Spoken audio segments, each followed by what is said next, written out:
Tcharam. Deixa eu primeiro. Bom, René de Paula Júnior falando. Agora eu tenho uma nova posição. Sabe que tá legal? Aham, aqui é assim, ao vivo e a cores. Vamos ver se nessa nova posição a câmera fica legal, tá? Acho que vai ficar um pouco menos improvisado. Deixa a luz acesa, né? Afinal, meus caros, René de Paula Júnior falando. Mais um videocast, até no intervalo bastante curto com relação ao último. Mas é que eu estava com uma ideia na cabeça e eu queria estar pensando, deixando ela amadurecer um pouco, mas hoje eu estava folheando o jornal, é verdade, eu leio jornal impresso, eu gosto. E aí tinha lá o horóscopo. Cara, o horóscopo é aquela coisa maluca, né? Porque você, por mais que desconfie de tudo, né? Desde a idoneidade do cara que está escrevendo, até dos princípios subjacentes, né? Da pseudociência, seja o que for, é quase irresistível, né? Você vai lá ler. É muito difícil resistir, por mais que, sei lá, eu seja incrédulo. E aí, por uma extrema coincidência, falava, como é que era o de hoje? Era muito engraçado, eu sou de Libra. Aí falava assim, olha, por mais que você se esforce, né, em compartilhar ou comunicar de uma maneira clara, as pessoas não vão estar nem aí porque elas continuam tendo uma percepção seletiva. Eu falei, pô, então eu nunca mais gravo videocast, né? Bom, então eu não vou acreditar nesse horóscopo e vou continuar aqui nessa minha saga meio inglória, né, de nicho total. Nunca vou sair dessa história de nicho.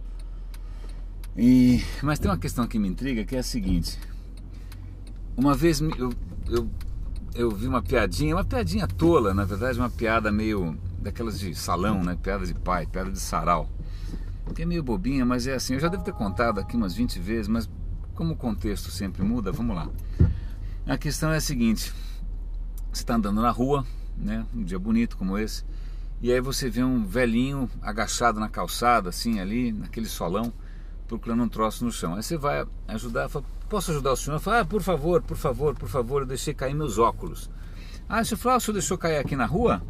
Ele falou, não, eu deixei cair lá dentro de casa, mas lá é escuro pra caramba, eu prefiro procurar aqui que dá pra ver melhor. Ok, piada besta. Mas para onde que eu quero chegar com essa história? Dessa vez, né? Porque eu já devo ter usado essa piada 45 vezes. Eu quero chegar no seguinte ponto.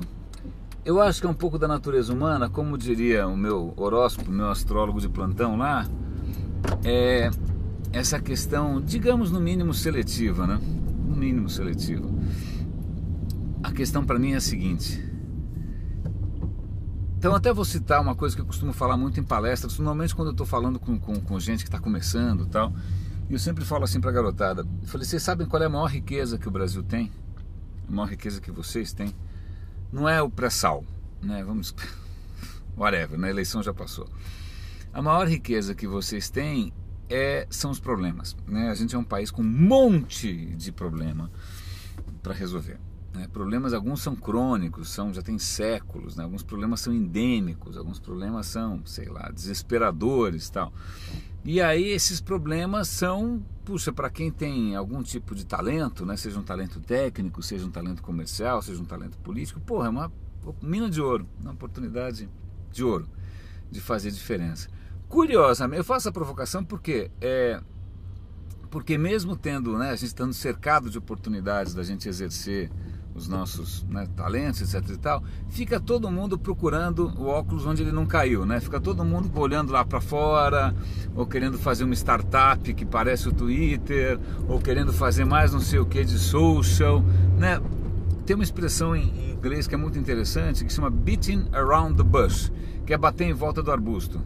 Quer dizer, você está batendo em volta, você não, né, em vez de ir direto no ponto, em vez de encarar as coisas e tal, você está, ou uma outra expressão bonita em português, tergiversando, você está voltando as suas costas para aquilo que realmente conta.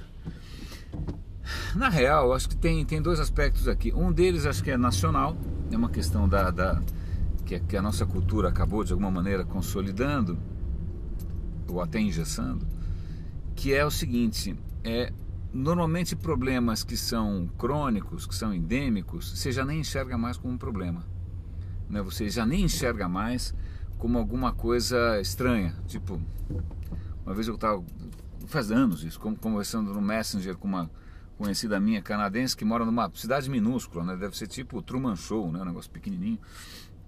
E ela fala, nossa, eu não conseguiria descansar se eu visse alguém passando necessidade.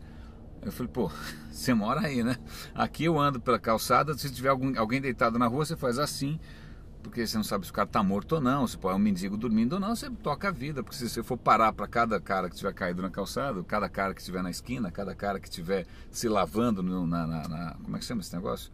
Na sarjeta, você morre louco. Ela pirou assim, como é que você consegue conviver com isso? Aí eu mesmo fiquei chocado, falei, puxa, que engraçado, como é que eu embruteci meu coração dessa maneira? Aí eu percebo que na verdade é uma arte nacional, essa arte de você ignorar os problemas. Vou até fazer uma anedota aqui, eu lembro que há muito tempo atrás, eu estava num curso, sei lá o que, e alguém foi mostrar um documentário que os gringos tinham feito sobre a cidade, sobre São Paulo. Aí é lógico, o gringo vem pra cá, ele não quer ver Shopping Iguatemi, não quer ver Oscar Freire e tal. O que chama a atenção do cara é mostrar favela, mostrar, sei lá, o rio poluído, é mostrar, sei lá, né, ambulante, porque pro cara isso é uma piração. Aí eu lembro que uma colega, que era mais perua, assim, nossa, não, pelo amor de Deus, que coisa horrível, ele não mostrou o que deveria. Nessas horas que a gente vê, né, a gente não só está acostumado a não mais ver, como a gente não quer ver mesmo, né? Mesmo que esfregue na cara a realidade, a gente prefere enxergar, né, o Shopping Iguatemi, Oscar Freire, Vila Madalena, né? A gente não perdeu um pouco essa visão. Mas eu não estou aqui para criticar, sei lá, não sou antropólogo nem nada, mas a questão é a seguinte, tá cheio de problema bastante interessante para resolver por aí, e resolver de maneira efetiva, né? Não só pensando, sei lá, vou resolver a educação do país, né, que é um problema absolutamente crônico, né, gravíssimo, que está comprometendo o futuro de todos, através de um portal 2.0 colaborativo. Cara, sai um pouco do digital, né? Que é capaz até que o digital vai resolver alguma coisa, que ele ajude alguma coisa. Seria legal ter uma perna digital, né?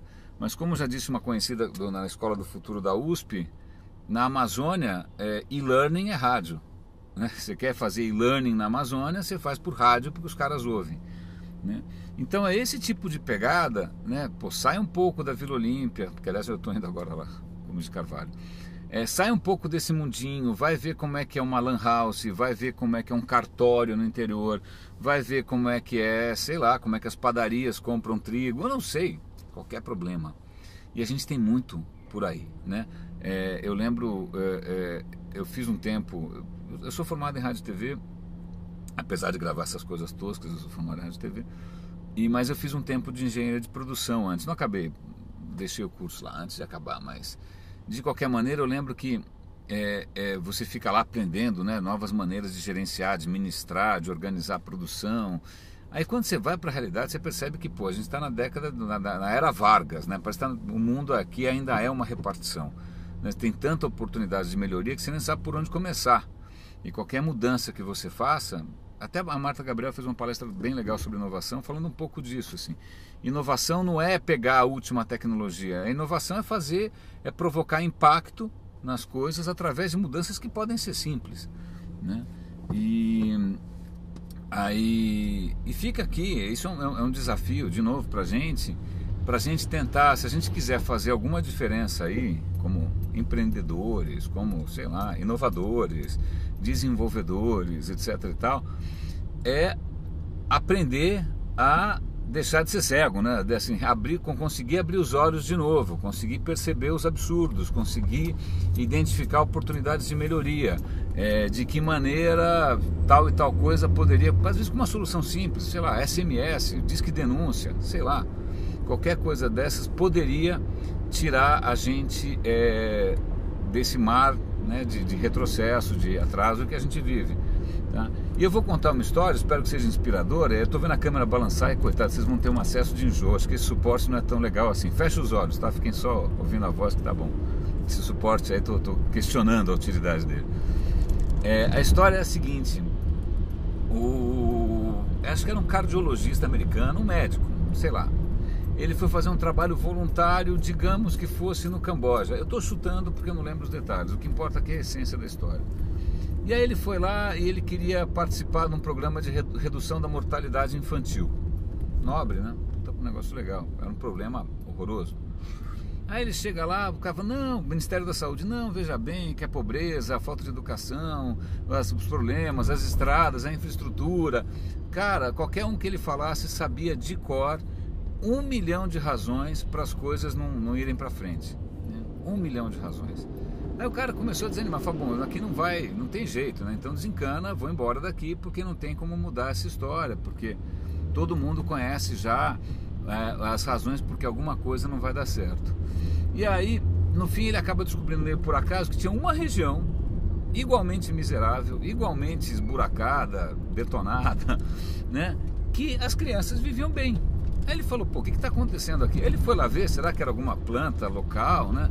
Quando ele foi ver, na verdade, as mães daquela região ali, elas alimentavam as crianças de uma maneira diferente, né? No resto do país, a criança era que nem galinha, né? Deixa solto, o cara vai comendo ao longo do dia, tal. Obviamente os moleques se alimentavam mal. Nessa região, por alguma razão qualquer, as mães chegavam o moleque meio-dia falando, você vai comer, abre a boca aí, e socava a comida no moleque. A comida era basicamente a mesma. Aparentemente elas até aproveitavam melhor o caule do não sei do que, a casca do não sei do que lá. Elas davam um jeito ali de enfeitar um pouco os recursos disponíveis, né? Mas chuchavam comida na criançada. A criançada ficava gordinha e morria menos. Ele falou, porra, que tranquilo, isso é uma mudança cultural, isso é uma mudança, digamos, entre aspas, metodológica, né? Da puericultura, por assim dizer. E aí o que ele fez? Falou, bom, tá funcionando aqui. Ele pegou umas mães dessa daí e falou, você não quer ajudar a gente a evangelizar outros lugares? E começaram a criar um esforço de disseminação dessas práticas. Essas mulheres também começaram a correr pelo país, que eu estou chutando que é o Camboja, porque eu não sei se era Tailândia, sei lá, Vietnã, whatever. Então elas saíram disseminando. Bom, eu sei que em questão de alguns anos o cara reverteu uns problemas que eram absolutamente endêmicos, cruéis, né? Puta, mortalidade infantil é um troço atroz, né? Simplesmente desencanando, olha, vou pensar fora da caixa, eu vou olhar com outros olhos e vou tentar identificar o quê? Não os problemas, mas sim, será que tem alguma coisa funcionando? Essa coisa funcionando, por que ela está funcionando? Dá para replicar? Vamos replicar, né? Então isso, na verdade, é uma diferença de postura, uma diferença de atitude, né? É uma vontade de querer mudar sem ficar preso nessas bolas de ferro, que é esse condicionamento cretino que a gente acaba tendo, né?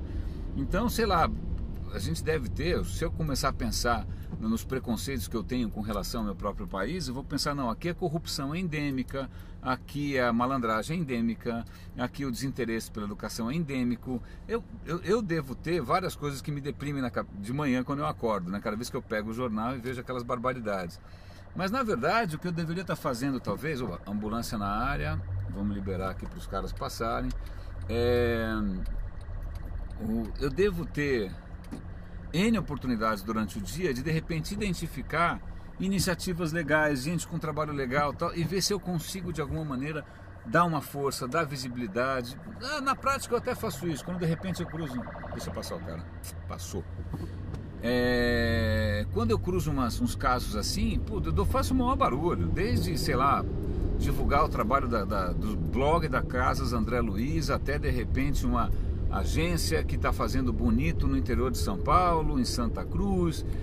Quando eu encontro essas coisas, para inspirar, para quê? Para as pessoas saírem da zona de conforto.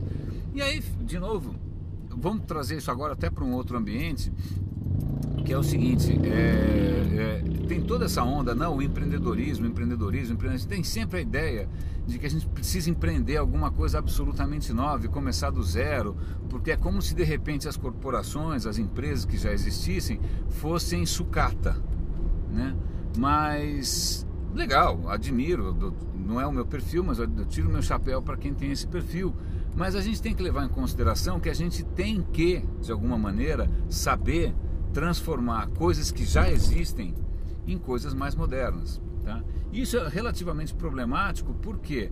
Porque mesmo quem está numa empresa grande, de novo o cara tem aquela síndrome do velhinho, né? Tem N problemas crônicos acontecendo na empresa, N. Mas aí o cara fala, olha, isso daqui é legado, eu vou ter que mexer naquele sistema, puta, isso daqui tá no mainframe e tal, vai dar maior trabalho, vai demorar 3 meses para fazer e tal.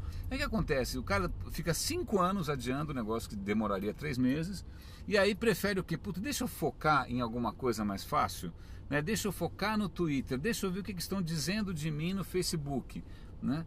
Então fica uma coisa para mim que é meio esquizofrênica, que é assim, você senta em cima de um barril de pólvora, né, que os problemas endêmicos só vão piorando, né, e ao invés de encarar, né, aquilo que vai dar um certo trabalho, você vai atrás da satisfação instantânea, que na verdade não vai fazer diferença nenhuma, né? Na verdade, se você parar para prestar atenção nas empresas que realmente contam, né, que realmente sobrevivem, é porque em algum momento elas pararam, olharam para dentro de casa e falou, parou, vamos organizar essa zona. Não dá para ficar, né, varrendo para baixo do tapete e vivendo com isso, né? Então, por mais que a gente tenha essa pegada, vamos empreender, mas na verdade assim, tem oportunidades gigantes dentro da prefeitura, dentro do serviço público, dentro do governo do estado, do Supremo Tribunal Federal, dentro de sei lá de que corporação centenária, né? Eu normalmente trabalho em empresas grandes, tal, e eu sei do quanto é importante quando eu consigo levantar a atenção para problemas que já tinham ficado, que nem essa história aí da fome no campo, da mortalidade no Camboja. Não, é difícil, porque o backlog, o mainframe, o não sei o que lá, cara, uma hora tem que enfrentar, né?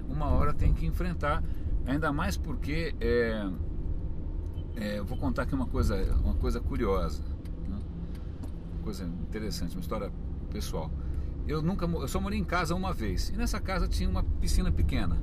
Eu falei, uma piscina, aí você começa a cuidar da piscina, fica aquela coisa, aí uma hora começa a mudar o tempo, aí você começa a relaxar um pouco da piscina, aí você percebe que a piscina está um pouco largada, aí depois está meio largada, aí quando você vai ver, o negócio já virou um chimarrão, assim, de tão verde, tão escuro, né? E aí tem... Por que eu estou contando essa história? Porque uma vez eu vi, agora tem que achar o número 1510 aqui, né? Que eu vou achar o número 1510 aqui. Tá lá para baixo. Bom, que era o seguinte, grande parte dos problemas são exponenciais. Exponencial significa o seguinte, quando eles são pequenos, você não nota o crescimento. Tá? Então vamos imaginar, você tem a tua piscina. Aí você olha lá, um dia tem, sei lá, um milésimo da piscina está com alga. Mas você fala, olha só, tal. Aí no dia seguinte você olha, 2 milésimos da piscina estão com alga. Aí você fala, bom, tudo bem, né? Aí no dia seguinte 4 milésimos da piscina estão com alga. Aí você fala, bom, esse negócio está indo tão devagar, né? Esse processo é tão devagar, quando chegar mais ou menos num tamanho respeitável, na metade eu faço alguma coisa. Só que eu não percebi que na verdade essa coisa está duplicando a cada dia, né? Então vamos imaginar que demore 3 meses para chegar na metade. Na hora que chegou na metade, o dia seguinte, assim, a casa caiu. Você só tem mais um dia. É isso que acontece. Alguns problemas a gente senta em cima, achando que eles vão dar todo o tempo do mundo, que eles vão ter piedade de nós, né? Não, o problema não tem piedade de nós. É o que de uma certa maneira pode estar acontecendo com a gente agora, na hora em que a infraestrutura elétrica não aguenta mais, a infraestrutura de transportes não aguenta mais. Por quê? Porque sentaram em cima. Por quê? Porque são obras, vai demorar demais, isso não dá voto, o que dá voto em eleição é coisa rápida, né? E empresa é uma coisa parecida, o cara fala, eu sou o novo diretor de marketing, deixa eu pensar, se eu for querer rever todos os processos aqui, vai demorar 3 anos, aí eu não vou ter nada para apresentar no final do ano, né? Então vou fazer umas ações super rápidas, vou fazer uma app para iPod, uma não sei o que para o Chrome e uma realidade aumentada em uma semana. Aí na próxima reunião eu faço super bonito, daqui a 6 anos que se dane o próximo cara que sentar no meu lugar. Cara, o mesmo raciocínio que políticos têm, com essa coisa do imediatismo versus aquilo que efetivamente precisa, está dentro das empresas também, tá? Então as empresas que eu sempre cito, e não é porque não tem nenhum interesse nisso, mas é admiração mesmo, quando eu cito a Tecnis, o Romeu, ele fala o seguinte, cara, ok, obrigado por vocês, né, premiarem a gente, acharem a gente legal, mas o trabalho da gente, o que faz diferença não é uma mega sacada, uma mega tecnologia, é MPC. São muitas pequenas coisas. A gente se estruturou para dar conta de uma maneira sistemática, consistente, blá blá blá, de muitas pequenas coisas. Aí ele botou lá um quadro de quantas coisas estavam em andamento, mas tudo coordenadinho, tá? Coisa pequena, que vai desde a fonte que o cara usa no e-mail marketing até, sei lá, a maneira como ele fotografa os apartamentos novos, até campanhas em sites GLS, até não sei o que no Twitter, estava tudo mais ou menos mapeado e era uma maquininha que andava, né? Ou seja, o cara construiu uma maquininha que anda, né? É ao contrário do que muita gente acaba fazendo por aí, que é não prestar atenção na maquininha e tentar fazer as coisas pegarem no tranco, né? É ou não é? Gente que pensa por espasmo, né? O cara acorda de manhã achando que, puta, a casa caiu, o que eu preciso fazer para fechar os números nesse mês? Pô, estamos em junho, né? Então, de novo, vamos voltar aqui para o nosso foco inicial, ainda mais que eu estou quase chegando aqui na Gomes de Carvalho. A grande questão, meus caros, é a seguinte: Proust, que é um escritor francês, já dizia o seguinte: mais vale do que viajar pelo mundo, né? Mais vale do que levar seus olhos para ver 1000 lugares, vale mais você ter 1000 olhos para ver o seu próprio lugar. E é isso que eu efetivamente acredito. Eu acho que assim, a capacidade que realmente faz falta hoje em dia, em termos de tudo, de inovação, de responsabilidade social,